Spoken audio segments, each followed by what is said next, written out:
Hai semuanya, perkenalkan nama aku Garnasi Indriani Hafsah.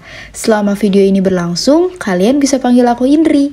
Pada video ini, aku akan menjelaskan mengenai retrospektif voting dalam pemilu. Simak terus! Menurut Read and Show, retrospektif voting adalah sebuah strategi pemilih melakukan evaluasi terkait kinerja petahana selama memangku jabatan. Hal ini dilakukan untuk menentukan keterpilihan kembali di pemilihan selanjutnya.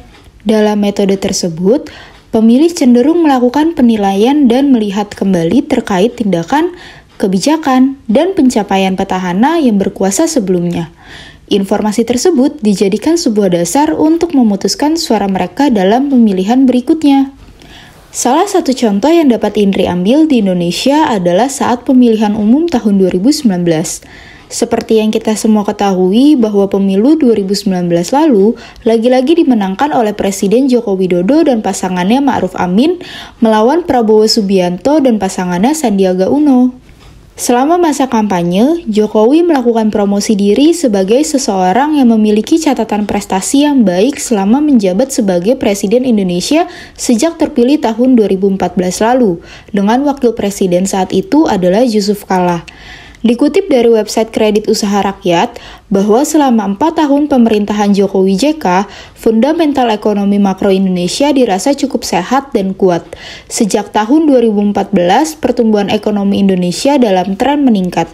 Masyarakat Indonesia cenderung merasa puas dengan kinerja yang dilakukan Presiden Jokowi.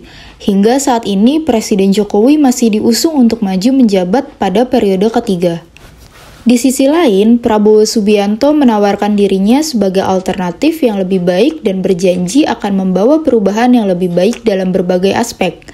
Bagi pemilih yang merasa tidak puas dengan kinerja Jokowi JK pada periode pertama, mereka dapat menggunakan retrospektif voting dengan memilih Prabowo sebagai opsi perubahan.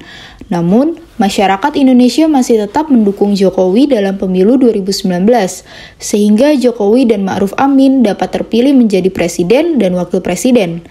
Retrospektif voting menjadi salah satu faktor penting dalam keputusan pemilih.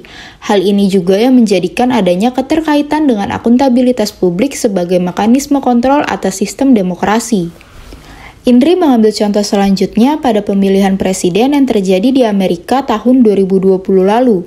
Donald Trump mencalonkan dirinya kembali dengan kampanye yang mempromosikan dirinya sebagai sosok petahana yang telah mencapai berbagai hal selama masa jabatannya, seperti pertumbuhan ekonomi.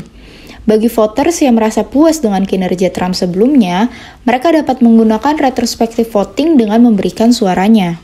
Survei yang dilakukan oleh CNBC Change Research mengungkapkan bahwa kepuasan masyarakat terhadap kinerja Donald Trump kian menurun, sehingga kehadiran Joe Biden melawan Trump pada pemilihan tahun 2020 lalu menjadi salah satu opsi masyarakat yang tidak puas dengan kinerja Trump untuk memilih Biden. Hingga pada akhirnya Biden dapat memenangkan pemilihan dengan memenangkan mayoritas suara dari pemilihan elektoral. Kinerja yang dimiliki oleh petahana adalah salah satu kunci dalam pemilihan selanjutnya. Masyarakat akan cenderung menilai kinerja petahana di periode sebelumnya dan membandingkan dengan alternatif terbaik. Penurunan kepuasan masyarakat dalam kinerja petahana menjadi salah satu pemicu tidak terpilih kembali dalam pemilu, sesuai dengan metode retrospektif voting.